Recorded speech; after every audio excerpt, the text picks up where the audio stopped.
Hi, this is the voice, Michael Chavello. You're listening to the Premium Oddscast, hosted by leading MMA odds maker Nick Kalikas, fight scientist and author of Fightnomics Reed Kuhn, and MMA journalist Brian Heminger. The absolute best UFC betting info, hits, statistics, and analysis from the most respected authority in mixed martial arts betting, MMAoddsbreaker.com.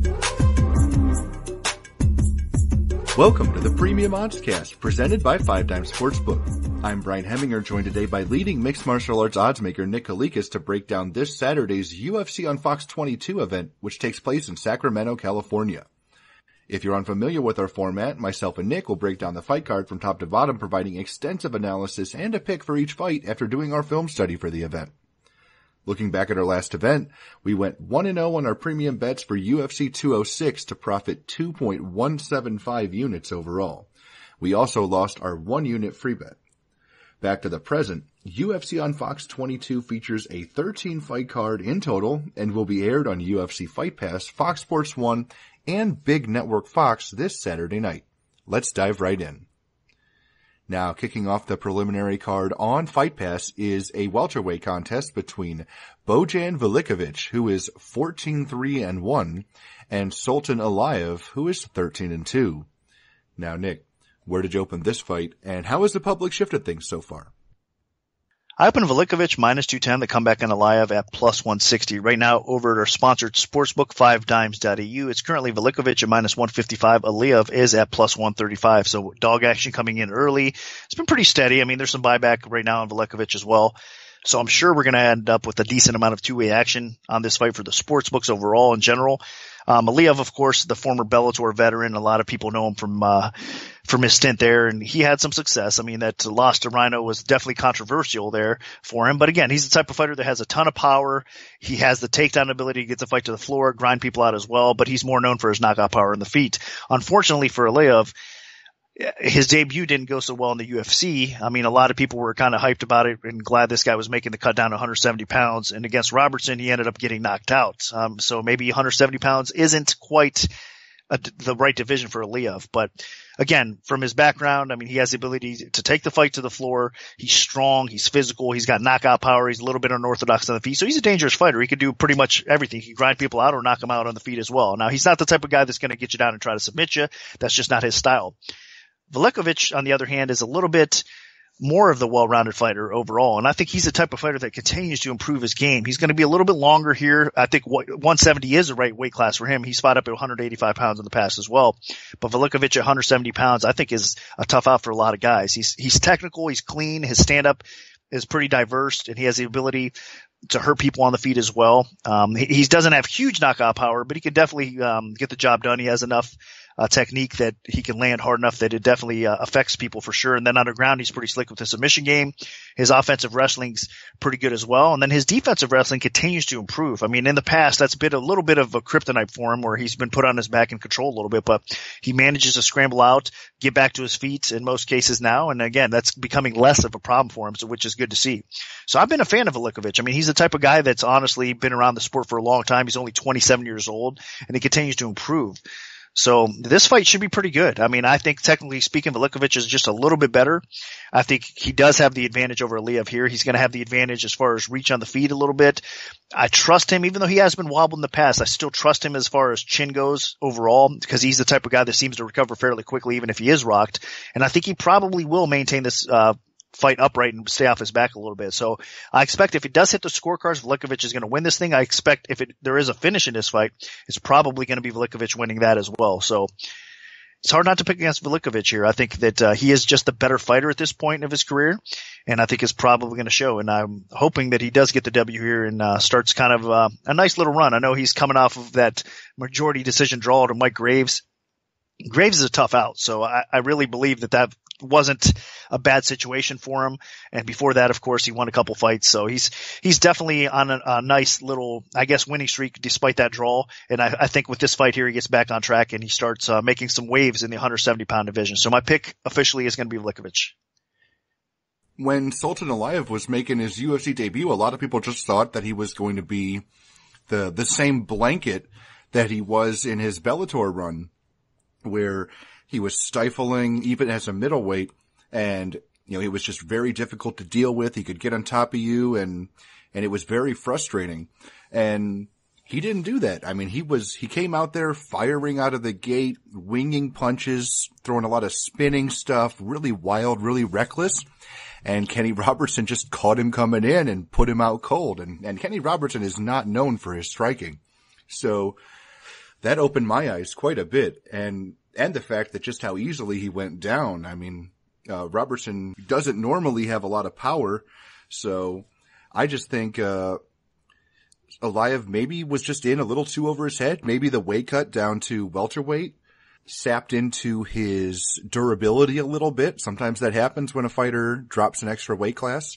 So, I just was not impressed whatsoever. And then now he's taken over a year off and he's returning. And I think he's facing someone that's an upgrade in terms of, opposition. Bojan Velikovic is very talented. He's way better on the feet than Kenny Robertson was. So if Aliyev decides to stand and do that same thing again where he's winging crazy strikes, he's going to go down again for sure. If Aliyev goes to his roots and goes to the grappling and wrestling, then he's got a chance. But even there, I don't know if it's a walk in the park. As Nick mentioned, Velikovic's last fight was a draw, a majority draw against Michael Graves, and Michael Graves has excellent wrestling. He's a guy that has dominated with his wrestling in the UFC so far, where he had wins over Vicente Luque, Randy Brown by taking guys down and working them over on the canvas, and Graves wasn't able to do that against Bojan. Bojan, he got taken down in the first round, and then he made some adjustments, adapted, and wasn't able to get taken down, and then he really started to fire back. So I don't think Aliyev can take Bojan down for 3 rounds either. I think it would be way too taxing. It would take a lot out of him, and at some point Velikovic would stuff the takedowns and then just start teeing off. So I think if Bojan can get this fight into the kind of phone booth level or even in the clinch, that's where he really is going to do a lot of work. He has great knees on the inside, great elbows. He can really do some good dirty boxing. He just has to be a little careful because, if you're facing a grappler, a guy that wants to get it to the floor, and you do a lot of your damage on the inside, you are leaving yourself open to, some clinch takedowns, some trips, body lock takedowns. The gist. So, for the most part though, I just think, Bojan is the better fighter. He's, has more momentum right now, and I don't see Aliyev taking him down for 3 rounds. So, I think, Bojan can win a decision or win by TKO at some point. Now dropping all the way down to the flyweight division, we have Hector Sandoval, who is 12-3, taking on Freddie Serrano, who is 3-1. Now, Nick, what's the MMA odds maker's perspective on this one?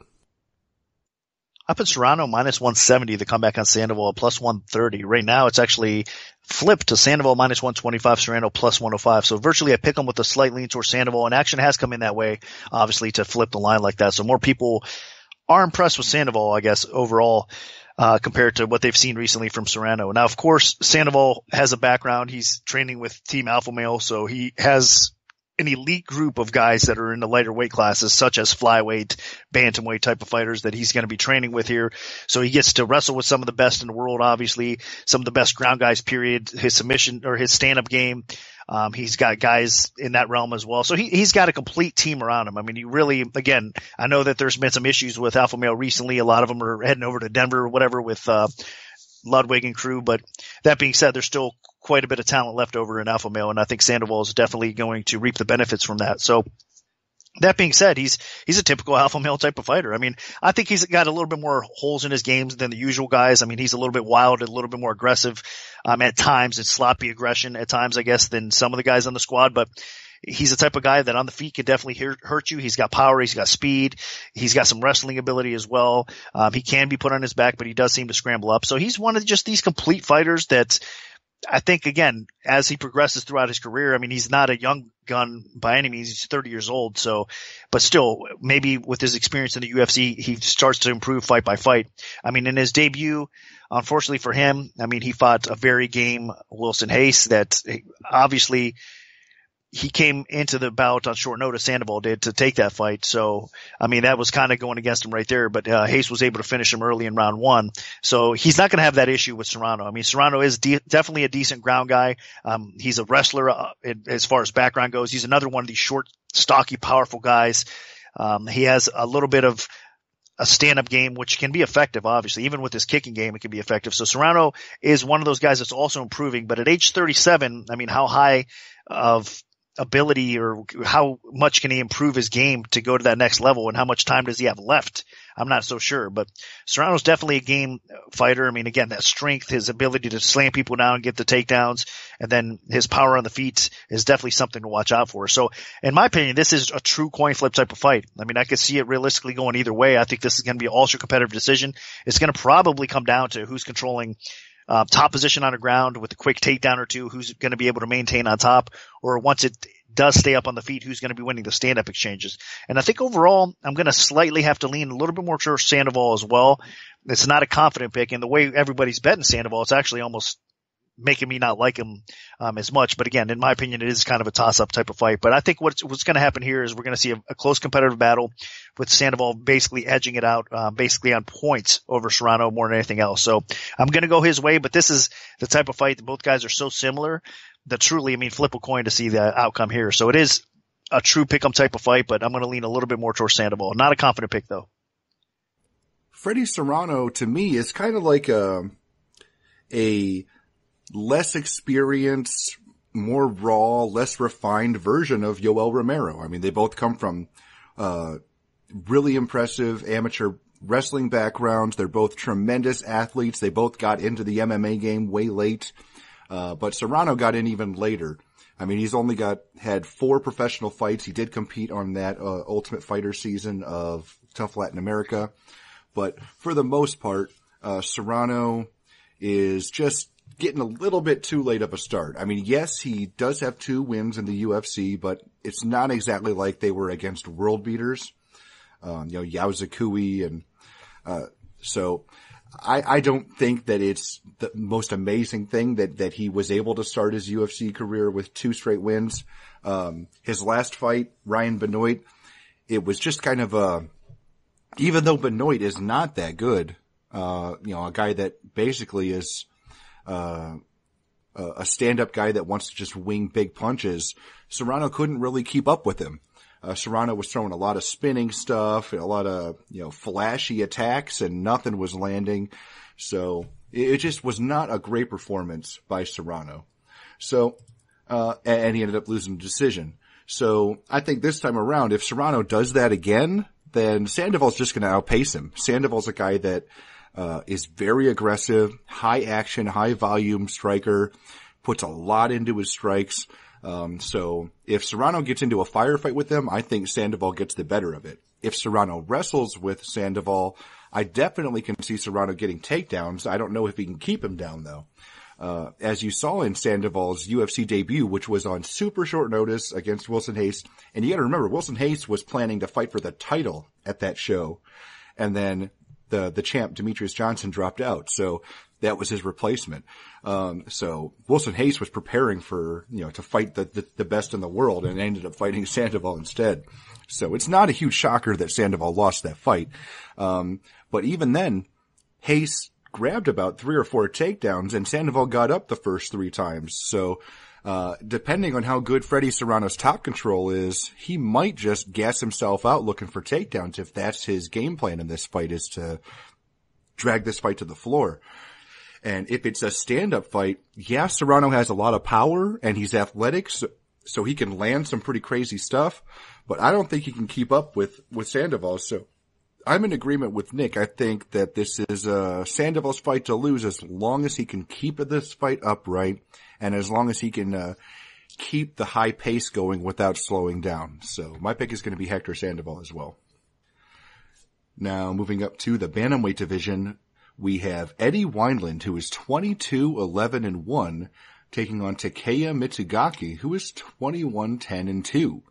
Now, Nick, where did you open this fight, and how has the public shifted things so far? Up in Wineland, minus 245, the comeback on Mitsugaki at plus 175. Right now it's Wineland minus 225. Mizugaki is plus 185. So line margins have tightened up here a little bit, and there's two-way action. Nothing crazy in this fight here. Seems about right. I mean, both these guys are, again, veterans in the UFC, have both fought a tremendous roster. I mean, as far as if you look at the competition level, they faced some of the best that the bantamweight division has had to offer. So it's not like they're going to be surprised by anything these days. I mean, they fought, again, the who's who. So matching up with each other kind of makes sense to me at this point, because they're almost both in around the same spot in their careers where they need a quality win to kind of keep things rolling for them. If not, I mean, I could see either one of these guys kind of talking about retirement. It's unfortunate because they're only like 32, 33 years old, but still they've had long careers. In MMA years, they're beyond that path. And it looked like for a while that it was going to happen to Wineland, but I mean, he definitely had a nice bounce back performance against Sainz, which a lot of us counted him out. I mean, we thought, okay, Wineland's basically coming off that decision loss to Caraway. I mean, Caraway is a ground fighter, and basically Wineland was getting outstruck in that spot, which is kind of a head scratcher. But again, bouncing back and getting a win over Frankie Sainz was pretty impressive, and the way he went about it and getting the knockout win is even better for him. So Wineland definitely looked like he's back in form, or at least what we expect to see him in fights. He looks like he's a little bit more back than what we figured. So I don't think he's quite done yet. Now Mizugaki, on the other hand, again, he's been fighting some of the best in the division, so it's not going to be surprised to lose to a guy like Cody Garbrandt, who's fighting Dominic Cruz for the title here soon. Before that, of course, he had a decent showing over Roop, but of course, Roop is no longer on the UFC roster either. And then he got blown out by Sterling. He got blown out by Cruz as well. So the decline might actually be here for Mizugaki. And fighting a guy like Wineland that has that much power after you're coming off of a knockout loss is probably not the ideal situation for you either. So this comes down to, honestly, if it stays on the feet, Mizugaki could probably outpoint Wineland and win a fight that way. Both these guys have the ability to take the fight to the ground and control people as well. Both these guys have the ability to sprawl and brawl. So I do think that this fight probably ends up on the feet. And I think Wineland is the more powerful striker. I think it's going to be competitive. Don't get me wrong. It's not like Wineland's going to get blown out on points, but I think Mizugaki is a little bit more technical. I think he can pretty much throw it a little bit more of a steady pace, and he can basically outpoint Wineland on the feet. But I trust Wineland's chin, even though they've both been knocked out basically the same amount of times throughout their career. I still trust Wineland a little bit more here. So I think Wineland's power is going to be the difference in this fight, and I think he's going to end up catching Mizugaki and probably putting him out. If it hits the scorecards, we're going to see a pretty competitive decision. I can imagine that. But overall, I still have to lean towards Wineland. I mean, he's coming in as about a 2-1 favorite for a reason, and I do think a lot of it has to do with just the power advantage. I think he's going to be landing that solid shot over Mizugaki, where Mizugaki is going to probably have to just bank on outpointing Wineland. So I'm going to pick Wineland to come away and get a second win in a row here and get back on track. The one thing that's scaring me away from thinking Eddie Wineland dominates this fight is the Caraway fight. I know that he's had a couple things injury-wise going on, some personal stuff, but man, how does a guy that was one of the scariest strikers in the history of the bantamweight division lose a stand-up fight to Brian Caraway? Like, it just boggles my mind. So, when Eddie Wineland's on, he's amazing because he's a counter striker, but most counter strikers, they have to sit back and wait for their opponent to come to them. Maybe they throw a lot of feints to try to figure out how their opponents react to strikes. But Eddie Wineland, he's a counter striker that kind of pushes forward and forces his opponent to attack him, and then he counters. And it's brilliant. It's been a style that has worked so well throughout his career. And the guy clearly has some of the biggest power in the history of the division as well. So when he connects, I mean, people go down. I mean, you saw it. Frankie Sainz is a tough SOB, and he could not withstand the power and striking of Eddie Wineland. So if Eddie Wineland, the same one that fought Frankie Sainz, shows up, then I think Takeya Mizugaki could get blown out of the water. But if the inconsistent Eddie Wineland shows up that lost to Johnny Eduardo in the first round, that got outstruck by Brian Caraway, then stranger things have happened. I mean, Takeya Mizugaki is not a guy that you should be sleeping on. I know he's lost 3 of his last 4 fights, but look at the guys he fought. Cody Garbrandt fighting for the title, Dominic Cruz, the champ, and Aljamain Sterling, one of the best prospects in the bantamweight division. So those are his 3 losses out of his last 4 fights. So those are all guys that would beat Eddie Wineland too. So it's not like he's completely washed up. It's just he had some really tough fights. Now, that being said, Mitsugaki, when he's on, he has a high pace, high volume. He has a very solid fundamental boxing attack, and he's not bad on the ground either, not terrible. So I think Mitsugaki can definitely mix it up and potentially win this fight if Wineland isn't able to, just put the pedal to the metal and just go for it. And that being said, it's just tough to pick against Wineland here. I think if they both land the same shot, Wineland's power will prevail and he can get a knockout a lot more likely than Mitsugaki. I can see Mitsugaki hurting at Wineland, but I can also definitely see Wineland just flatlining Mitsugaki with a big shot. So, I'm going to side with Wineland here. I think, the veteran still has a few tricks up his sleeve, and I think he can pull this one out. So my pick is Eddie Wineland. Now moving on to the Fox Sports 1 prelims, we have Leslie Smith, who is 8-7-1, taking on Irene Aldana, who is 7-2 in a women's bantamweight fight. Now, Nick, where did you open this fight, and how has the public shifted things so far? I opened Aldana minus 230 to come back on Smith at plus 170. Right now it's Aldana at minus 310. Come back on Smith is plus 255. Not really that surprised by it. I mean, Aldana is definitely the more popular fighter. A lot of people believe that she's, I don't know. I mean, I wouldn't say legitly a contender because I think she's far from it, to be honest with you, if you look at her. But at the same time, her stand-up game is something to be impressed about and want to watch because the girl brings it. I mean, she has some length for the division. She's got some power. She's got that aggression. She's got some accuracy on the feet as well. So she's definitely fun to watch on the feet. She's just, in my opinion, she's a little bit overrated though. Her ground definitely still needs a lot of work and development. I mean, she has a little bit of a sub game going for her, but the best path to victory usually against Aldana is to floor her and get her on the ground and kind of grind her out a little bit. Or, I mean, if you look, take her in deep waters a little bit, and Pacheco, in her past gave her problems as well. Of course, she's been fighting most of her fights in Invicta. Coming off a pretty impressive win over Faith Van Duyn in her last fight, which is no easy out either. So that was impressive. So I think there's a lot of good to like about Aldana. I'm just not as sold as everybody else is out there on her. And I think, believe it or not, Leslie Smith is going to give her a battle. It's unfortunate. I mean, Leslie Smith doesn't seem to get a ton of respect out there overall, but she's a tough out. I mean, she brings it every fight. You know what to expect with Leslie Smith. She's going to come forward. She's going to push a high pace. She's going to try to be the aggressor. It's just a lot of times she runs into somebody that's a little bit more technical and a little bit better than she is.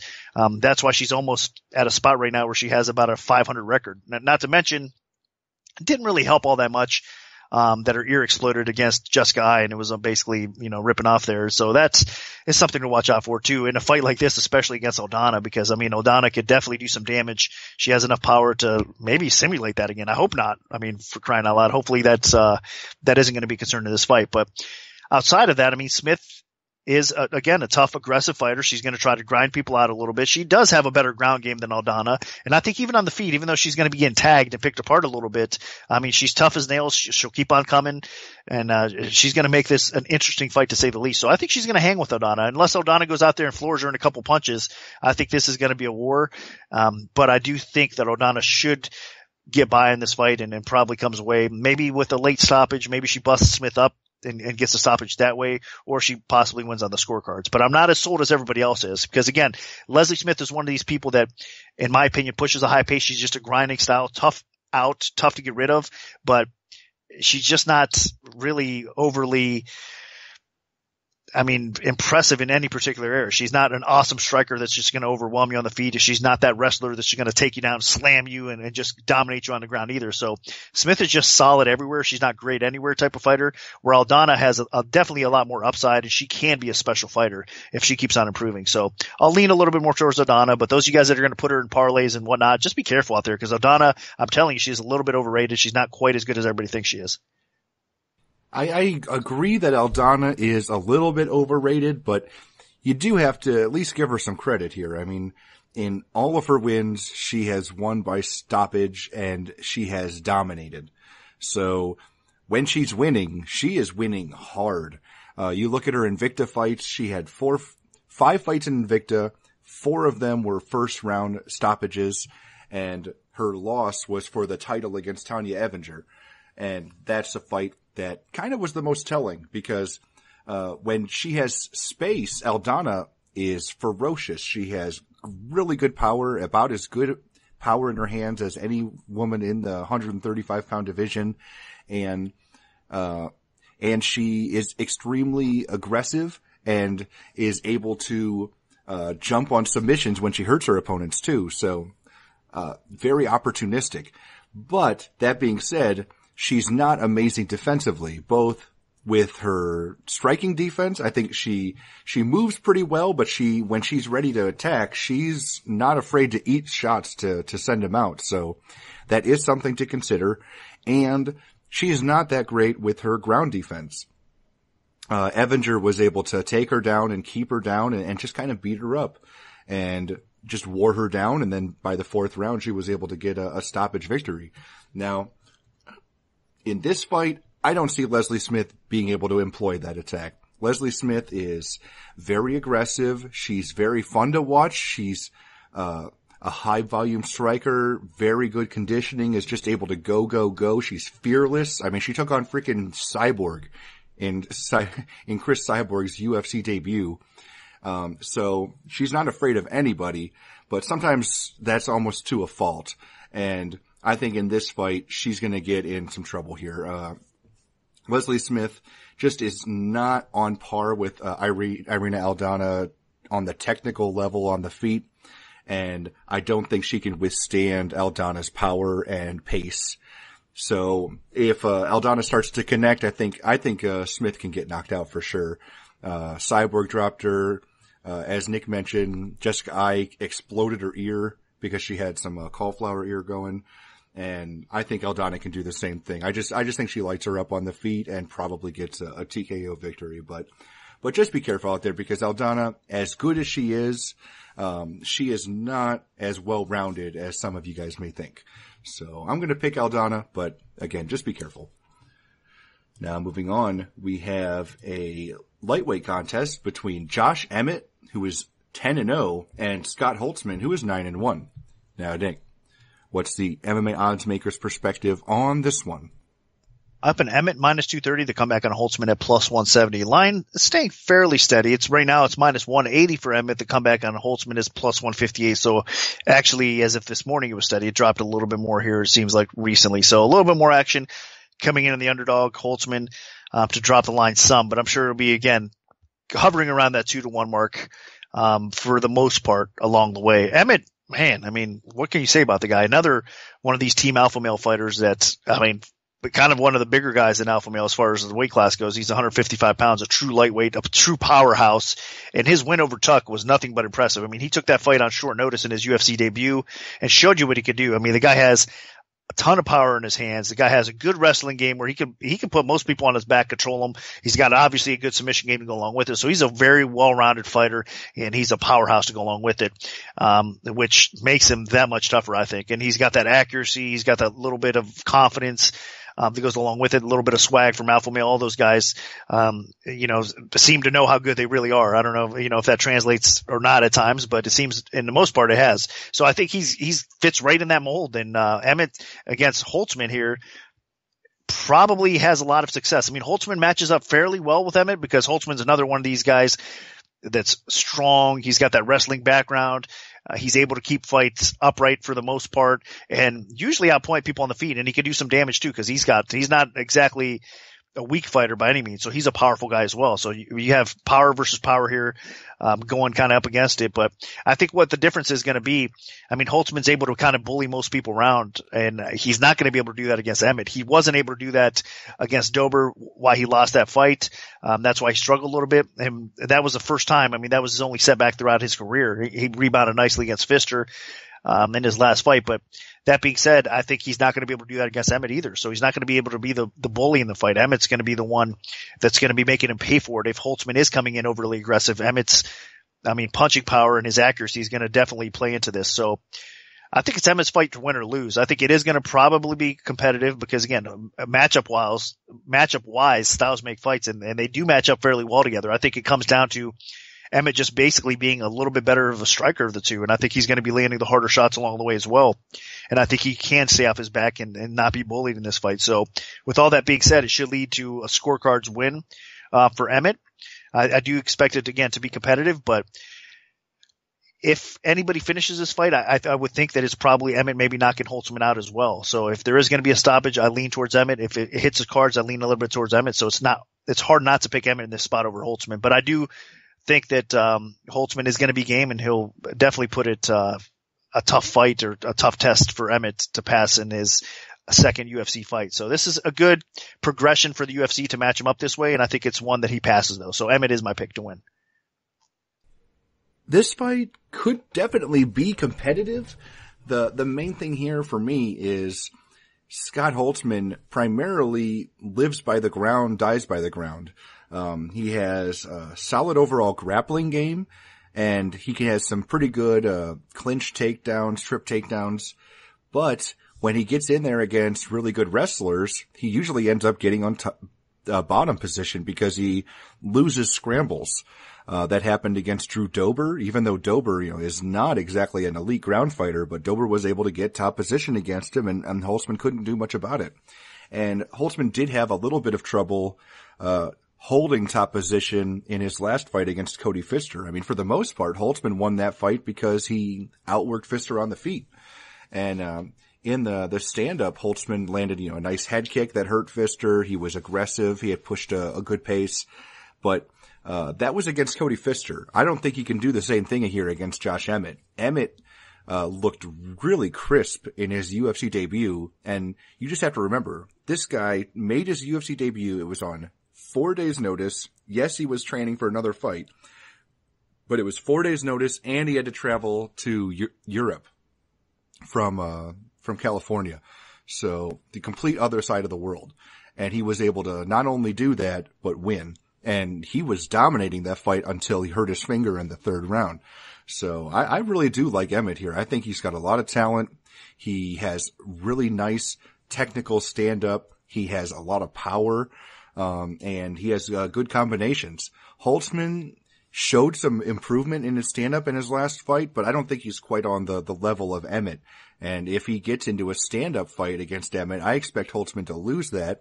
And Emmett does have a bit of a wrestling background, so if it goes to the ground, I think Emmett can either work his way back to his feet, or he can just get top position and potentially just score some points from that spot.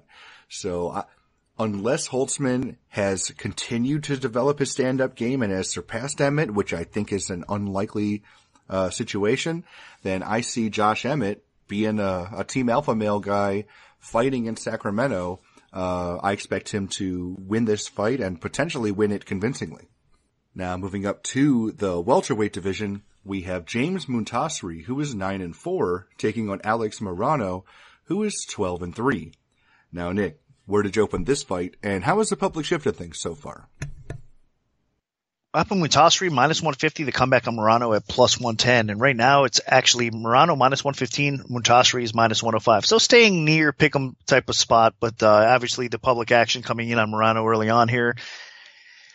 Tough one because it's the situation where Morano is a really solid fighter, but watching him fight, I mean, he definitely has flaws in his game as well. And he's just not a very consistent, high-paced type of fighter. He's the type of fighter that it's just difficult to finish, and he just keeps coming at you, and I mean, he mixes things up. I mean, look at the fight with Noak, for example. I mean, honestly, he should have won that. A lot of us thought that he lost that decision, myself included. Noak should have come away with that win, but he's the type of fighter that's always in a fight, and who always makes it a close type of matchup for you. And against Muntasri, I mean, even though he's at a disadvantage in several areas in this fight, I think one thing that he does have over Muntasri is definitely the cardio edge and the experience where he can go deep and he can take over fights in the second and third round. And that's a spot where he's going to probably need to do that against Muntasri as well, because Muntasri, man, he's a heck of a front runner, especially early on. I mean, There's no doubt he's got nasty power on the feet. I mean, he's a special type of striker with his finishing ability on the feet. And then, of course, he does have some decent wrestling. I mean, his kryptonite has been the ground, of course, but in most cases, he's able to sprawl and brawl and keep it upright.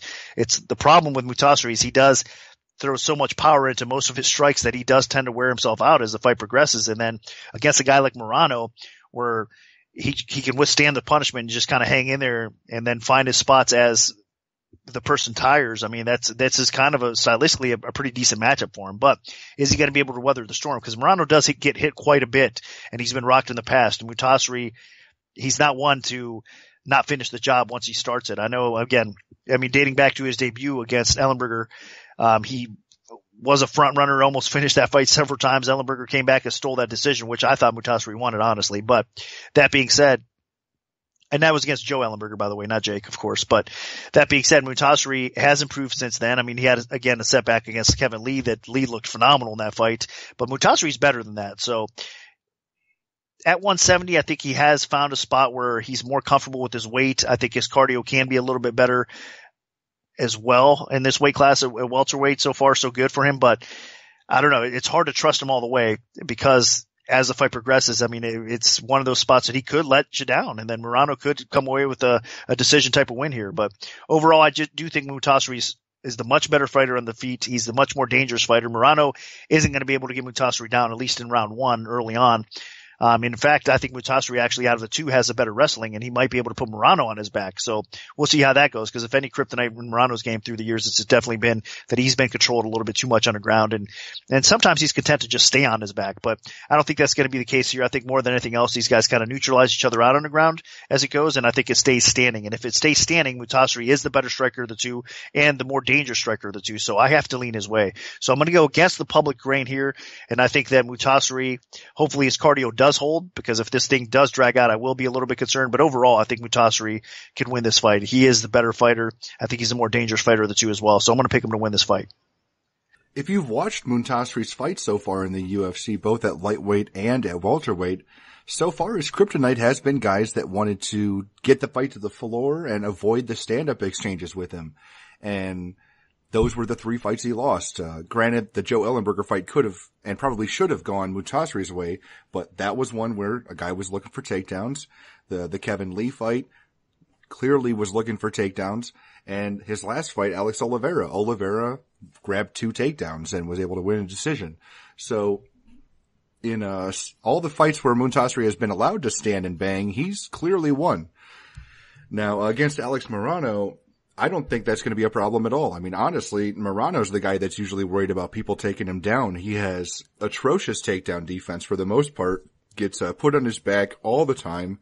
So he's more on the ground been worried about defensively with his not just his takedown defense, but having a good guard and being active off of his back and going for submissions and stuff. So I do not expect Mutasari to be going for submissions and takedowns and everything. And if this fight stays standing, I just see Mutasari winning it. Mutasari has excellent technique on the feet, great kicks. He has a great kind of taekwondo base where he can just really do some damage with some spinning attacks. His knees are good. He has good power in his hands. And my only issue with Mutasari is whether or not he can keep a good pace for 3 straight rounds, because he does kind of have a history of slowing down, especially in the third. But for the most part, Alex Morano did not impress me that much in his UFC debut. Yeah, he won, but he shouldn't have. I thought that Kyle Note kind of got robbed in that decision, and Morano didn't do that much offensively. He didn't really land any big shots. And I think Mutasari is going to really crack him in a stand-up fight here. So I'm picking James Mutasari. I think he can win by knockout or decision. Now, sticking with the welterweight division, we have Brian Barberena, who's 12-3, taking on Colby Covington, who is 10-1. Now, Nick, what's the MMA odds maker's perspective on this one? Up in Covington, minus 315. They come back on Barberena at plus 235. Right now, looking over at 5 dimes, is Covington minus 360. The comeback on Barberena is plus 300. So a little bit more action coming in Covington's way. Now, early on, it was Barberena's way with the straight bets, but now people are starting to parlay and also come back straight on Covington as well. And I agree with it. I mean, it's tough because Barberena, if you look at his resume, I mean, they basically tried to throw him to the wolves along the way throughout his career, and he just hasn't given. I mean, the guy is tough as nails. He's one of those guys that's not a flashy fighter again in any particular area. He's just tough. He doesn't stop. He has the will to win. His wrestling, he's just, again, okay at every area. He's solid, but he's not great. He doesn't excel in any particular area. So it makes him a solid fighter, but the toughness about him is what makes him a tough out. I think his heart and his, everything that goes along with it. His stamina is decent. He's basically been able to outlast most of the guys that he's been in there with, and then start taking control when those people start fading. Well, the problem here is Covington's probably not going to be that guy. I mean, even if it is a grueling fight and Covington's having difficulties getting Barberena down as it progresses, I still think Covington's cardio is okay enough to still maintain it throughout 3 rounds. And not just that. I mean, Barberena, if this stays a striking game, I guess you could say that Barberena definitely has a little bit more of an advantage, but Covington's striking has improved quite a bit as well. So I don't think Barberena is going to blow him out on the feet either. I think it's going to be competitive on the feet. I think Covington obviously has room to grow and still going to be improving that area, coming from his wrestling background. But more than that, he's just going to outpoint Barberena, whether it is getting the takedowns, whether it is pinning him up against a cage and outpointing him that way. So for me, the buck stops here with Barberena, honestly. I don't think he's going to pull off this win. I think Covington is going to continue to give, again, back on track. I know he's suffered that loss to Alves, which was a minor setback for him. I mean, he got caught in that guillotine choke. That guillotine choke gets sick.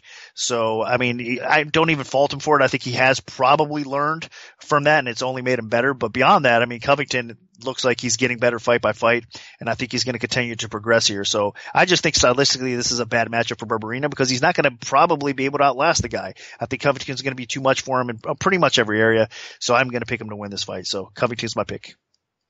And this is definitely a fight where MMA math just doesn't work because obviously both these guys fought Warlley Alves. Covington was choked out quickly and Barberena weathered the early storm and then dominated the next 2 rounds and won a decision as a huge underdog. But if you're looking at these fighters, even though Barberena beat Alves, I mean, I just think Covington should, on paper, have a cakewalk here. Barberena, his last 2 fights were both huge upset wins where he lost the first round, his opponents faded, and then he won the next either by stoppage or won the next 2 rounds and won a decision. And I just don't see Colby Covington fading. Barberena is tough as nails and there is no quit in him, and he is a blood and guts and heart type of fighter. He's a very exciting type of dude, but I just think Colby Covington's going to be too much for him. The main thing here is Covington has a very aggressive style of wrestling, great takedowns, and once he does get you to the floor, he stays on top of you and just beats you up. He can eventually wear you down and get the finish, and his stand-up is improving enough to the point where he can hold his own long enough to set up the takedowns, which is a very important step for wrestlers. And while Barberena can do a lot of damage when he's pushing the tempo and his opponents are slowing down and he can get, land some good knees and elbows and punches, I just don't see him doing that against Covington. I think Covington just takes him down all 3 rounds, stays on top of him, and either wins a decision or maybe gets a late stoppage. The main difference here is Barberena's just not fighting a guy that's going to slow down. Covington's gone the distance multiple times already in his UFC career, and he's not afraid to do it again here. So I think he can just keep Barberena on his back and win a decision. So my pick is Colby Covington. Now, dropping down to the featherweight division, we have Cole Miller, who is 21-10 with 1 no contest, taking on Mizuto Hirota, who is 18-7-2. Now, Nick, where did you open this fight, and how has the public shifted things so far? I opened this fight exactly a pick on my -120 either way. Right now, looking where 5 dimes, it's actually Hirota -115, Miller -105. So basically a pick 'em with a very, very slight lean towards Hirota. And there has been 2 action in this fight as well. And I think I expect it to continue to be that way, like flipping back and forth, maybe 115 Miller, 115 Hirota, or whatnot that way. So a lot of 2 action on this fight. And I think it's just a difficult fight to really pick and to see how it plays out, because obviously the advantages for both guys are a little bit different. I mean, Miller is a pretty complete fighter. He's got length for the weight class. We all know that. He's got a tremendous skill set because he's got decent striking on the feet. Not the most powerful guy that he's going to knock you out with one punch, but you got to be careful with him because he's had some knockouts on his resume and he's had some setups. I mean, he's been able to rock people and then submit them as well throughout his career. So Miller on the feet is no slouch, but the ground is definitely his area where he excels at the most. That's his strong point, and I think that's where he's going to have an advantage over Hirota as well. Now, of course, you prefer a ground guy to get top position. That's where they could do the most work at the best damage usually along the way. But against Hirota, I think that's going to be a difficult task. And Miller, even off his back with his length, with his slick submission ability, can obviously win fights off his back. We've seen in the past as well with his arm bars, triangles type of situations there. So he's very active, very long, very difficult to deal with on the ground in most cases.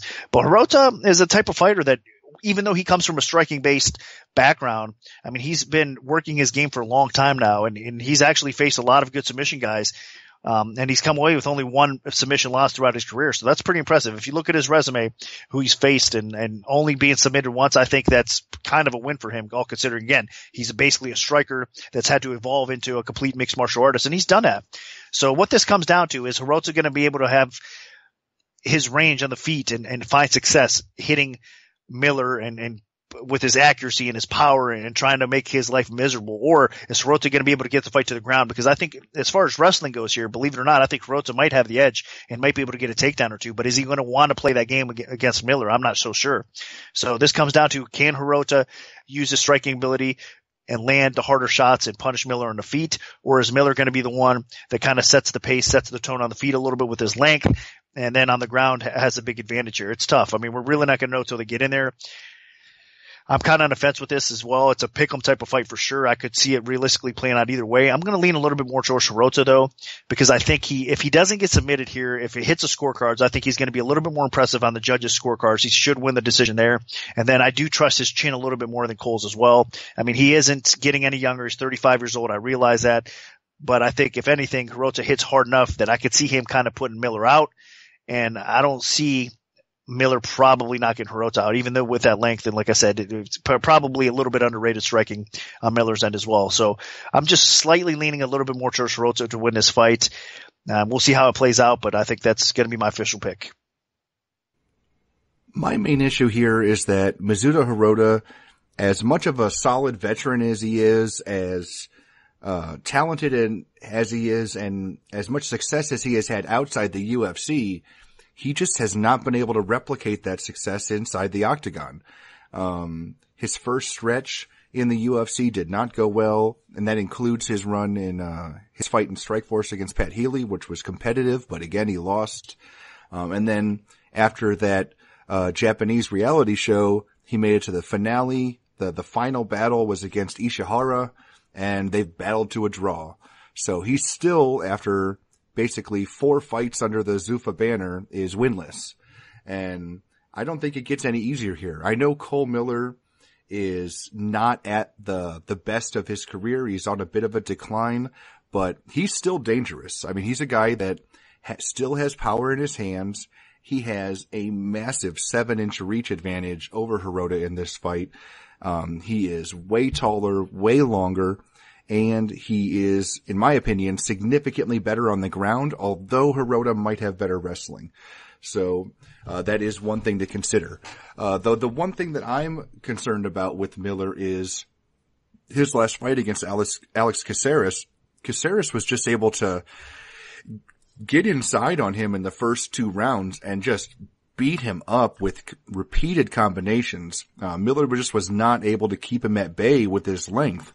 And I know that Caceres is longer than Hirota, but I mean, he didn't have the same reach as Miller, but he was still able to just tee off on him until he started to slow down a little bit in the 3rd round. So Miller hopefully has learned from that, but if he hasn't, then I can see Hirota having a lot of success on the feet. It's just all about whether or not you can pressure Miller and get inside on him on the feet without leaving yourself open to being taken down. And Miller isn't exactly a monster takedown artist either. A lot of his takedowns in the UFC have been clinches, trips, maybe he hurt somebody on the feet and jumped on a submission like against Sam Sicilia or Ross Pearson. So maybe those type of situations. So, that being said, I do think that Cole Miller can win this fight. I think even though he's not amazing at using the reach, I think he can at least frustrate Hirota a little bit on the feet. And then if it goes to the floor, I think Miller could be the second guy to submit Hirota since Shinya Aoki, had that famous arm break against him way back in the day. So I'm going to side with Cole Miller here, but I am not crazy confident about it. Now moving on to the main event of the preliminary card, we have a light heavyweight contest between Henrique da Silva, who is 12-0, and UFC newcomer Paul Craig, who is 8-0. Now, Nick, what's the MMA odds maker's perspective on this one? Up in da Silva minus 300, the comeback on Craig at plus 220. Right now, everybody, a little bit more action coming in on Craig. It's down to minus 225 for da Silva. Comeback on Craig is plus 185. So they're taking the bait right now on the plus money with Craig because he's an undefeated prospect. There's some hype and buzz around him in the UK scene for sure. He's a submission specialist, really aggressive ground game from the top or bottom. So he's able to submit most people with a slick submission game off his back, especially. You should see him. I mean, you can't make a mistake against this guy because he transitions so well from armbar to triangle. I mean, he's already working. When he gets on his back, he's already working to finish you off. And in most cases, he gets it done. So he's a Bama light heavyweight champion for a reason. I mean, the guy is definitely talented grappler, but the problem with him is I think he's not a very complete fighter. I mean, if you watch him fight overall on the feet, he's got a little bit of power. I mean, he's got some size for the division as well, so he's not small.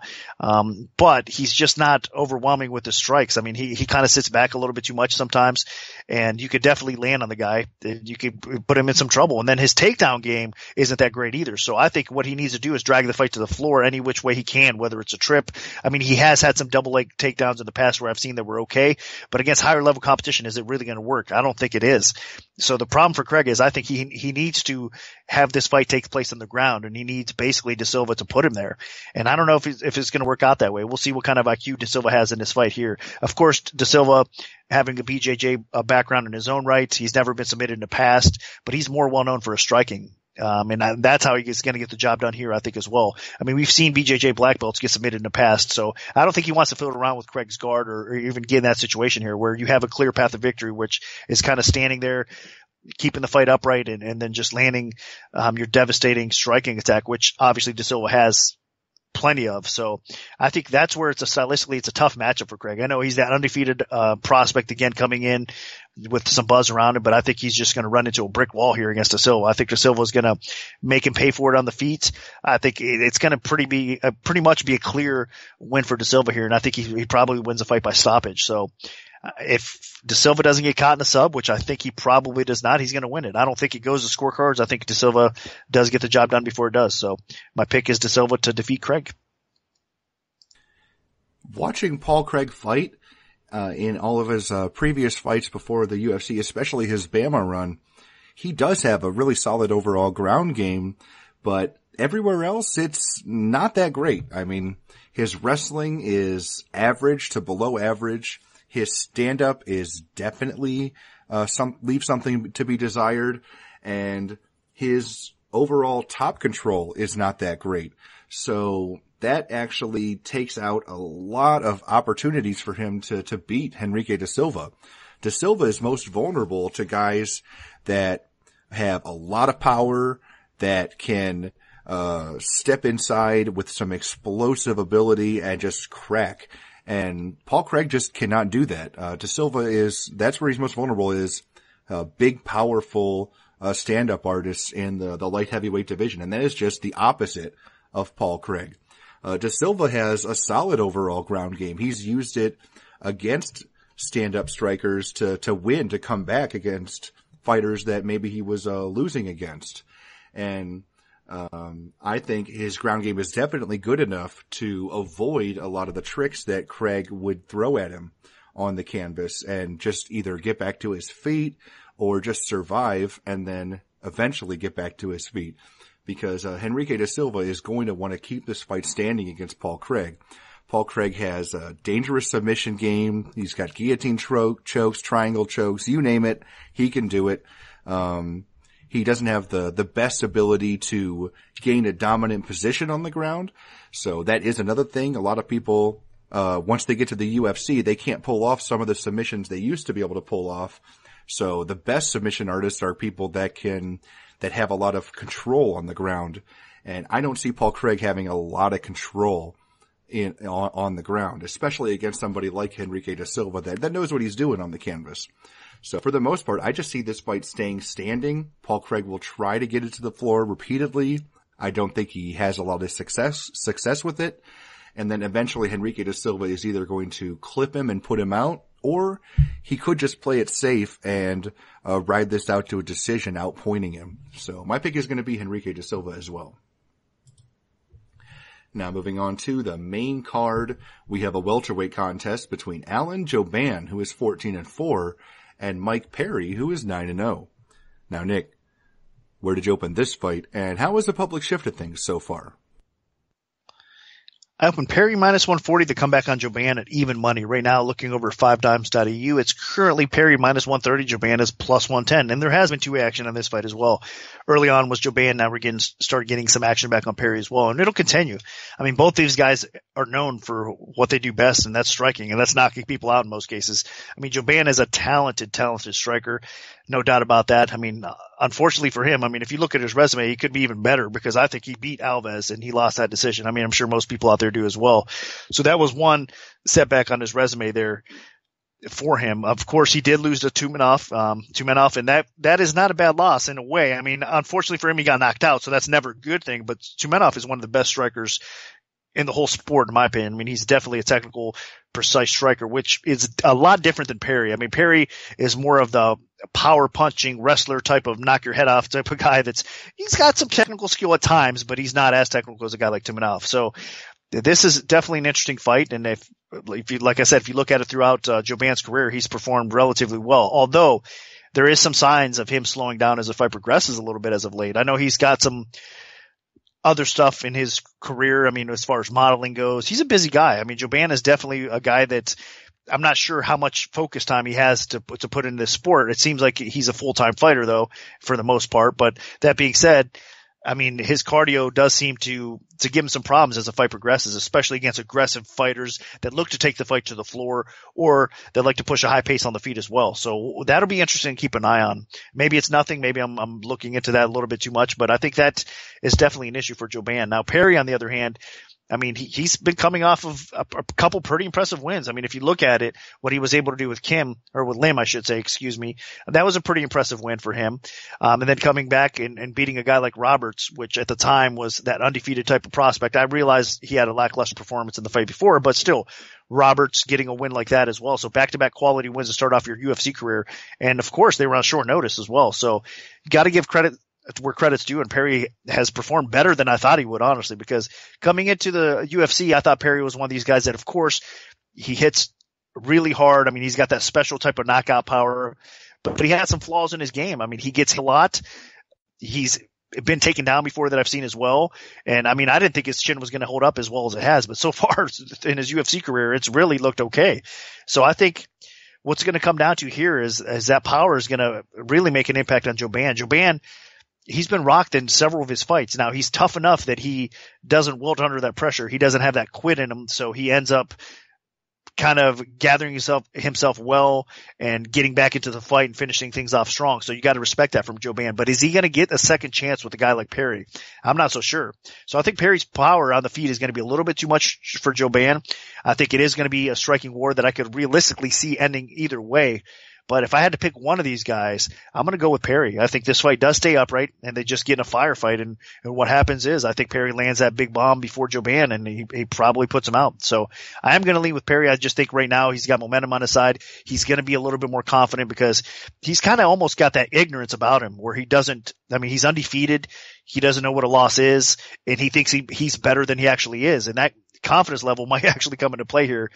And get him over the edge a little bit against a fighter like Jouban. So we'll see. Not that Jouban is lacking in confidence by any means, but I still think right now Perry almost doesn't know any better. I mean, this is a tough fight, and he's not going to be intimidated at all. He's going to come to fight, and he probably gets the job done. So a little bit more faith in Perry right now. And I'm even surprised I'm saying that myself, because I do think he's a flawed fighter, probably overrated. But I think stylistically this matchup isn't that bad for him, and I think he probably gets a W here. So I'm going Perry's way. And I actually am thinking a little bit more towards the other side. Yeah, Mike Perry has picked up 2 wins in the UFC, both stoppage wins in his brief run so far. And he has a lot of power, and he kind of has that flamboyant attitude that, just almost that, the attitude that people would make fun of. They train UFC. You mess with my girl, bro. Those guys that have the affliction tattoos and stuff. So that's kind of the mentality that he brings. And some people almost, have attached themselves to it. And it's been kind of entertaining so far. But, for the most part, I just think that Mike Perry is getting overhyped a little bit. Maybe sometimes if you, joke about something long enough, people actually start to believe it. And I think some people are actually starting to believe that Mike Perry is, a really good UFC welterweight prospect. And I still don't see it. Yeah, he does have 2 wins, and they're both over guys that were not bums by any stretch. But again, I don't think those wins are enough to proclaim this guy as the next big thing. I think Alan Jouban is going to provide a really stiff test here for Mike Perry. We're gonna learn a lot about Mike Perry. Jouban has a reach advantage. I mean, both of these guys are almost certainly going to be standing up for this fight. And Jouban has a reach advantage. Jouban, I think, has a little bit better technique. He throws straighter punches. He fights longer. Neither guy has a good chin. Jouban's is probably a little worse. I mean, his defense is just not great. He gets caught a little bit more. So that is definitely something that I'm a little bit concerned about.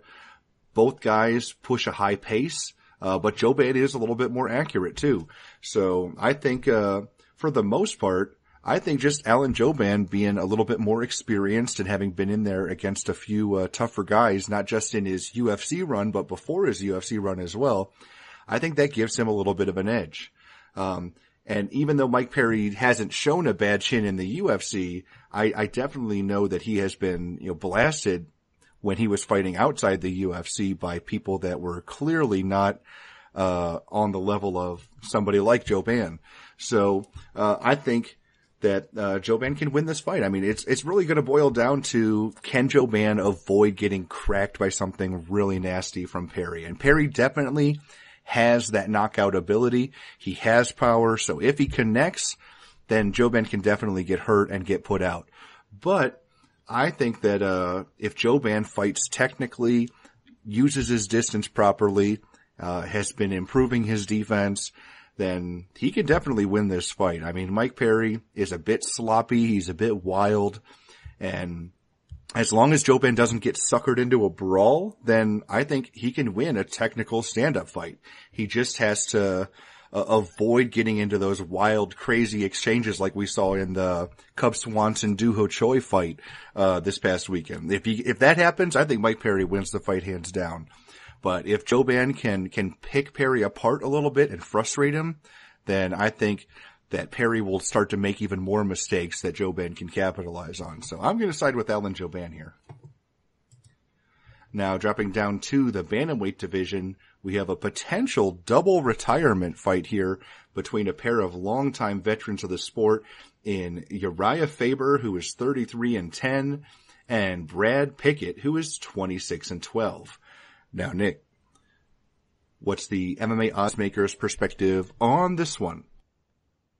I opened Faber minus 400, the comeback on Pickett at plus 280. Right now, looking over 5 dimes. It is currently Faber minus 440. The comeback on Pickett is at plus 350. So again, parlay action coming in Faber's way. I'm sure everybody's thinking that's an automatic type of win for him, and they got some serious confidence level. I'm not as confident in it, but at the same time, I mean, stylistically speaking, both these guys have been around the sport for a long time. It's amazing that this is actually the first time they've ever faced each other, because I mean, they've been towards the top of the bantamweight division now for a long time. And, it's just surprising it's taken this long, I guess, for their paths to cross kind of sort of thing. But overall, I mean, if you look at stylistically how they match up, Pickett's a warrior. He's been one of those guys that I've always been really proud of in a way, because he's one of the guys that you could tell was just an okay fighter at one point in his career, and he put the time in, and I've said it time and time again on different podcasts along the way, but he made himself good. I mean, it wasn't like he was a natural talent. He put the work in. And for guys like that have gone from, you're an okay fighter to being a pretty solid fighter to a title contender type of fighter throughout his career, you got to respect it. So I've seen the improvement throughout Pickett's career, and much respect. I mean, it's hard not to like a guy like that. So he's put the work in and got himself in this spot. I mean, unfortunately for him, obviously at age 38, his better days are definitely behind him. He is on the decline. I mean, it's pretty evident now. His chin, I think, is only going to get worse as time progresses. He's just a warrior. I mean, he's been clipped and clipped again, and for the most part, it's held up pretty well. But I think that obviously the writing's kind of on the wall for him at this point, and this might actually be his last fight as well. We'll see. I'm not saying he's going to retire here, but we'll see what happens. I mean, I know it's been kind of speculated as well. Now, Faber, same thing can be said about him. I mean, Faber usually beats everybody outside of title matchups. We've seen that. I mean, recently he's kind of suffered losses. I mean, look at Jimmy Rivera, of course, that's one of them. So outside of the title fights, he's been losing now a little bit as well. But that being said, I mean, he's fought the who's who throughout his division, throughout his career, regardless of the division, I should say.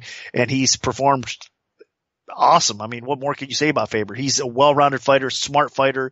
I mean, devastating submission ability on the ground. So fast, so technical, so smooth on the feet. He can hang in there with most fighters. I mean, look at guys like Jose Aldo just tearing up his legs. He's got heart of a champion. There's not much more I could say. I'm not going to spend a lot of time on this fight. You guys know what I'm talking about. I mean, Faber has always been towards the top of the game for a reason. He has had a lot more of that natural ability. Not that he hasn't worked hard, but I just think he is a step ahead of Pickett here. I think he's going to be the faster fighter on the feet. I think he could be a little bit dangerous. I mean, he's got underrated knockout power, and now with Pickett's chin kind of being a little bit more suspect than you like to see at this point of his career, I think Faber could even actually do some damage there. But on the ground, if it gets there, I expect Faber to have the advantage there as well. I mean, that sick guillotine choke that he's got, his scrambling ability, everything when it comes to Faber's ground game is pretty impressive. So I think he's got the edge on the ground, probably has the edge on the feet as well. So it's going to be interesting to see how this plays out. I expect it if Pickett survives and doesn't get finished in this fight, it probably hits the scorecards, and it's going to be pretty close. I wouldn't be surprised at all if it's a competitive type of decision, because I do believe that Pickett's going to come to fight. I mean, if this is one of his last fights, he's definitely going to put it all out there on the line, and he always comes to perform. So good fight. I'm glad they kind of match it up, because it is going to be a fun fight to watch, and both these guys definitely want to come away with the win, and they're going to be performing at their best. So I'm going to pick Faber to win. I just think stylistically he's just a tough matchup for Pickett, because he's probably better in almost every area across the board. So Faber's my pick. Yeah, this is definitely a great matchup between some solid veterans in the sport. And Uriah Faber, Brad Pickett, I expect this to be a really solid back and forth scrap. I mean, Pickett is talented. He's a veteran. He's been there just about as long as Faber has. And he has definitely, had his lumps. I mean, Pickett, you go back and see the guys that he's lost to for the most part, and they have been some of the nastier people in the UFC. I mean, Yuri Alcantara, Thomas Almeida, Ian McCall, Michael McDonald, Eddie Wineland, Hayden Barrow. I mean, those are all guys that were usually tops in their division, or excellent prospects, or just killers for the most part. So, Pickett, and Pickett still does have a little bit of magic in him. I mean, you saw that with his win over Francisco Rivera. So, he's a guy that is solid on the feet. He has pretty good boxing fundamentals, nice uppercuts, good combinations. His chin is definitely starting to go, but he can hold his own, and his recovery is usually pretty good. And Pickett has an excellent ground game. Good grappling, good takedowns, some sneaky submissions. You go way back into the WEC, pulled off a Peruvian necktie, one of my favorite submissions of all time. So Brad Pickett definitely is capable of surprising you. But that being said, I just don't think he can hold his own here against Uriah Faber. Faber is going to be insanely motivated. I mean, this is almost all but guaranteed to be the final fight of his career. He was never able to win a title in the UFC, but he had plenty of opportunities to fight for him. He's one of the most popular fighters under 155 pounds of all time, probably the most popular other than when Conor McGregor was on his featherweight run. And Uriah Faber, he has high energy, very aggressive on the feet, ton of heart, great wrestling, great ground game, aggressive submissions, pretty good power. So I think for the most part, Faber is just going to be a little bit too much here. I think he'll just overwhelm Pickett. I think Faber can knock Pickett down on the feet, even though technically Pickett might be a little bit better. I think Faber has a little bit more speed and power, and that could overcome some of Pickett's technical advantages. And then on the ground, while Pickett does have a pretty crafty submission game, I think Faber's wrestling is better than Pickett's, and Faber's, sometimes he just goes for something and just pushes you until you just relent. And I think he's going to do that here. I think he's going to have the crowd behind him, and it's going to be an incredibly emotional night for him, but I think that he'll rise to the occasion, and I can see Uriah Faber not just winning, but probably finishing Brad Pickett here. Now moving on to the co-main event of the evening, we have a welterweight contest between Sage Northcutt, who is 8-1, and Mickey Gall, who is 3-0. Now, Nick, where did you open this fight, and how has the public shifted things so far?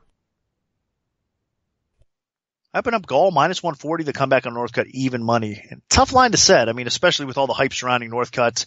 And now Gall is starting to get a little bit of hype in his own right. And of course, Gall calling for this fight. He wanted to face Northcutt here.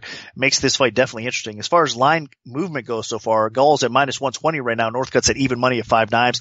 Now, it's interesting because there was some early action coming in on Gall. Now we're getting action back towards Northcutt. So I wouldn't even be surprised to see this fight flip and we see Northcutt becoming the slight favorite as it goes.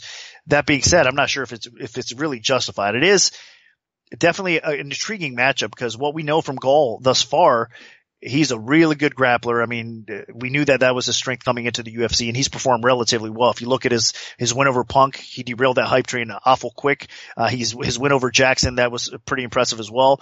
But those two guys are not really guys you can really brag about on your resume. I mean, granted, they were UFC fights, so you gotta fight who they put in front of you, and those were definitely easy outs for him at this point. Northcutt is going to be the better of the three fighters, of the couple fighters that he's faced. So he's going to be definitely a tougher test because Northcutt is a more well-rounded, more complete mixed martial artist. Even though he comes from a sport karate, kickboxing type of background, he's obviously developed his wrestling game. He has a bit of a ground game as well. So he is definitely a more complete, legit MMA fighter than the guys that Gall's faced so far. So there is question marks about Gall going in deeper waters. Being able to maybe stay up on his feet if he can't get the fight to the floor, how he's going to fare on the feet as well. From what I've seen so far, I've been impressed with Gall. I think even on the feet, he's got a little bit of power. I don't think he's going to be lost on the feet. He can be effective there as well, but his bread and butter is getting the fight to the floor.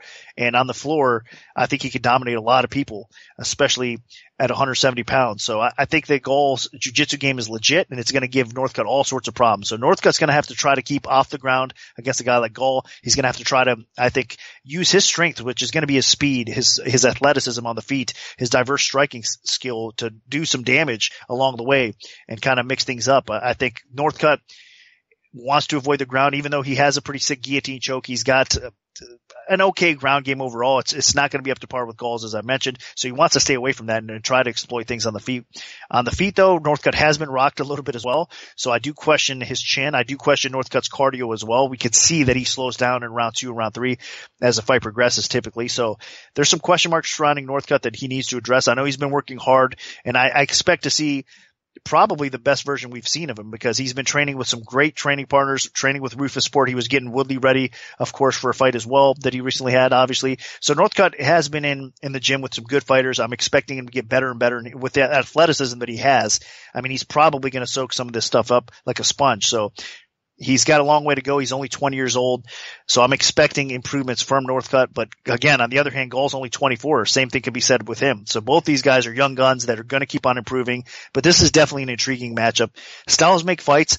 I'm going to go with Gall's ground game. I think he does find a way to get to the floor. And once on the ground, I think he does kind of have his way with Northcutt on the ground. I don't think Northcutt's up to par with Gall's submission game, and I think that's what's going to matter in this fight. So I think Gall does win this fight, and probably by submission. So that's going to be my pick. I'm going to keep this one pretty simple. Sage Northcutt is one of the best athletes in the entire UFC roster, but he's still raw. Even with 9 professional fights to Mickey Gall's 3, Sage Northcutt hasn't quite put everything together. He doesn't have the MMA in transitions going. Like he's either standing and looking for, a kickboxing match, or he's on the ground and he's trying to work, his jiu-jitsu off of his back. Like he doesn't have like that great ability to go in transition in the MMA. And that's really important if you want to be a complete fighter.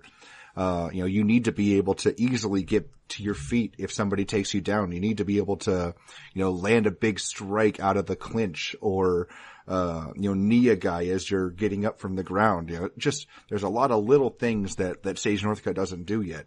And then the other things that are really important really are the fact that Sage Northcutt's conditioning has betrayed him repeatedly. And then most importantly of all is the fact that his ground game does leave a lot to be desired. I mean, the guy does have insane strength. He can lift people over his head and slam them, and he can get takedowns, but he does not have a great submission game. And when he's on his back, I mean, he shows no urgency whatsoever in getting back to his feet. So I think in a fight against Mickey Gall, I just see a repeat of the CM Punk fight, except, Sage will put up more of a fight. Mickey Gall is competent enough on the feet to hold his own long enough to close the distance and get this fight to the floor. And once Sage Northcutt has been put on his back, I just don't see him offering much resistance here. Maybe Mickey Gall doesn't submit him right away, but I think Mickey Gall wears him out and probably submits him in the second round. I really have been impressed with Mickey Gall. I think he's a lot better than the UFC anticipated. Obviously with his performance against CM Punk. But this obviously is a big step up. But I still think that Mickey Gall has what it takes. The guy has a long history of grappling experience prior to his MMA career. He's been in there against some really talented, ground artists. And if he gets this fight to the floor, I don't see how Sage Northcutt survives it. So I'm going to side with Mickey Gall.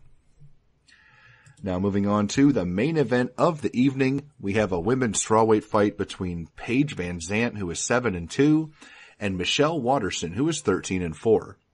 Now, Nick, what's the MMA odds maker's perspective on this one? Up in VanZant, minus 180 to come back on Waterson at plus 140. That line has plummeted a little bit. It's down all the way to currently minus 110 either way. Wow, it even shifted even more recently as we were actually talking and recording this podcast, because VanZant was about $120 or so. Now it's minus 110 VanZant. Waterson is minus 110 as well. So exactly a coin flip type of fight right now. Bettors are coming in on Waterson more so than VanZant. A little bit surprised. I thought VanZant would still be the more popular fighter amongst, I guess, this newer fan base that the UFC's had. I mean, VanZant obviously Dancing with the Stars or whatnot. I mean, the diehards know who Waterson is, and she's an incredibly talented fighter. There's no doubt about that. Most of her fights, of course, have come, or most of her recent fights, I should say, have come under the Invicta banner. And she's an outstanding fighter. I mean, she could be fighting as low at 105 pounds. I mean, the UFC doesn't have that atomweight division, but atomweight division, but at the same time, she belongs. I know it's kind of a tough cut for her, but she belongs, I think, at fighting at 105 pounds. So fighting at 115 pounds here against VanZant, she's not going to be really lost as far as that goes. Obviously, she's had some experience at 115 pounds as well, but I think it is going to come into play a little bit because VanZant is going to be the more powerful of the two. I think she's going to be the bully in this fight, where Waterson is going to be a little bit more technical. Waterson has a good stand-up game. Obviously, she trains at a good camp from Jackson's and crew. She has a lot of great training partners, good coaching staff behind her. She's well prepared in every fight that she faces.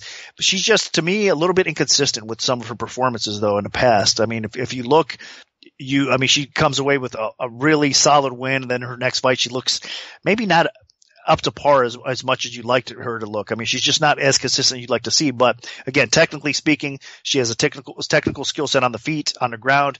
She has a pretty slick submission game, but you always have to be cautious. She's the type of girl that I mean, you wouldn't be surprised who she submits, honestly, in her weight class. I mean, she's that good, that slick with her sub game. But that being said, she's going to have her hands full with VanZant. I think VanZant, again, puts the pressure on. She's going to be the higher paced fighter overall. She's going to be the bully in this fight. I think she could pin Waterson up against the cage. If she goes to the ground, I think she's going to be the one in top position on the ground as well. She's going to have to be careful and cautious again against the sub there. But I think from what she showed us thus far, I know she suffered a setback against Rose Namajunas not too long ago, but even though she did suffer a submission loss in that fight, late in that fight, it was the 5th round, I believe, but that being said, I think she fought out and she showed toughness, and she faced a lot of adversity in that fight. And I was actually impressed because a lot of fighters would have quit. So she does have that toughness about her, that she has the will to win. And I think that's going to drive her even more so in this fight to maintain and not get caught up in some of the submission attempts or whatnot that Waterson has to offer. So I think VanZant does not get submitted in this fight. I think on the feet it should be close, but I think again, VanZant's going to be a little bit more powerful and she's going to be the bully. So I expect VanZant to actually outpoint Waterson and probably win on the cards. Waterson's going to be pretty tough to stop as it goes though in round 4 and round 5. Championship rounds for anybody's going to be tough. So we'll see how it goes in those rounds. If there's going to be finished, I would think that that's around the mark that we see a finish. But outside of that, I really think it probably does go and we'll see a competitive decision. And if that's the case, then I do think VanZant probably wins. So in my opinion, Waterson probably needs to finish the fight before it hits the cards to win this fight. And I think VanZant's going to be too tough for her to do that. So I'm going to pick VanZant to win. So I do disagree with the early action coming in on Waterson. I think that VanZant should be the slight favorite in this spot. So I'm going to go with her. I can understand the early action on Waterson because, honestly, she is the more technical fighter of the two. Waterson has some solid overall striking technique. She has a good jab. She has good kicks. Her run through Invicta, where she claimed the atomweight title and then defended it, and then he had a competitive title loss before coming to the UFC, was actually very impressive. She showcased a solid overall understanding of the ground game, and her striking has definitely improved leaps and bounds. So she's not just a one-trick pony that can get some submissions on the ground. She can work over people on the feet as well, and she's not giving up a lot of size here against Paige VanZant, even though Waterson has been able to make the atomweight division in the past. And Paige definitely can go no lower than 115. Now, in regards to skill set and experience, Waterson has been in there against some pretty tough cookies. Obviously, she won her title from Jessica Panay, which was a very impressive performance. A crazy fight in Invicta. If you haven't seen it, you should go back and watch it. It was a really gritty performance, probably the best of Michelle Waterson's career. Unless you're counting her last fight against Angela Magana in her UFC debut. But the thing that I keep going back to is the fact that this is a 5-round fight. And even though Paige isn't on Michelle's level of striking technically, I think that she can wear Waterson down. Now, one thing I am definitely concerned about with Paige VanZant is her last fight. She wanted to stand with Bec Rawlings. She's been working on her stand-up, and she picked up an early second-round TKO victory with a jumping switch kick that cracked Rawlings and then set up a TKO finish with some follow-up strikes on the ground. Now, I think that could be something that could be a bit of a disaster almost for Paige, because maybe she falls in love with the stand-up and wants to just stand and bang forever. And if that happens, then I think she could definitely lose this fight, because if you go back and watch the VanZant-Rawlings fight, VanZant clearly lost the first round. All she did was a lot of dancing on the outside. She, flung some crazy kicks. She landed maybe one good combination with her hands, but for the most part, she was just, losing a point fighting battle to Bec Rawlings in the first round. And she can definitely lose that to Michelle Waterson, who I think, is just able to land good straight punches and kicks and can pick Paige apart in just a pure stand-up fight, just because Paige just isn't on that level yet. She just hasn't been able to add that, level of expertise to her game. She needs a lot more refinement before she's on that level. Where Paige thrives is just clinching, getting to her opponent, throwing knees, throwing elbows, dragging fights to the floor, beating her opponents up with ground and pound, and just wearing them down. Like, I think that, and she absolutely has no quit in her whatsoever. I mean, her fight against Rose Namajunas, a lesser fighter would have given up in the first round, and she made it all the way nearly to the end of the fight. And she earned a lot of respect, especially from me, for that performance, showing just how much heart that she has. And that's the thing that I think is going to help Paige the most. Even if things don't start well for her in this fight, I think that Waterson will not be able to find a finish, and then Paige will be able to turn it up a notch and then just wear Waterson out and then eventually find a stoppage victory or just do enough to win the latter few rounds and win a decision. Another thing you do have to consider is Michelle Waterson is coming off of not one, but 2 broken hands that have sidelined her heading into this matchup. This fight was supposed to take place over a year ago, and actually Namajunas stepped in for Waterson to fight VanZant and hand her that loss. So maybe there's a little resentment there with Paige, but the other thing is, how much can Michelle Waterson trust her hands? Because she just has not been able to keep them healthy. And if Paige is as tough as I think she is, I can see Michelle Waterson breaking her hands on Paige's face or the top of her head again in this fight, and Paige refusing to relent, and then Michelle just getting a bit more gun shy as the fight goes because she doesn't want to throw her hands because it hurts. So I'm going to side with Paige VanZant. I think that her conditioning is going to be a huge factor here, and her pace and her pressure. And as long as she doesn't try to make this a 5-round stand-up fight, then she should win it. So I'm going to side with Paige VanZant. So that'll do it for our full event breakdown for UFC on Fox 22. Now, our premium bets for the event will be released this Friday following the weigh-ins, so stay tuned for that if you're an MMA Oddsbreaker premium member. If we have a free play to give out, make sure to follow at MMAOB Premium on Twitter because that's where we'll post them first. We can also notify you of all free bets via email alert if you prefer that method. Just send an email to picks@MMAOddsbreaker.com and we'll add you to our free bet mailing list. Special thanks to our sponsor, 5 Times Sportsbook. Good luck, everyone, and hopefully the betting gods are on your side this weekend.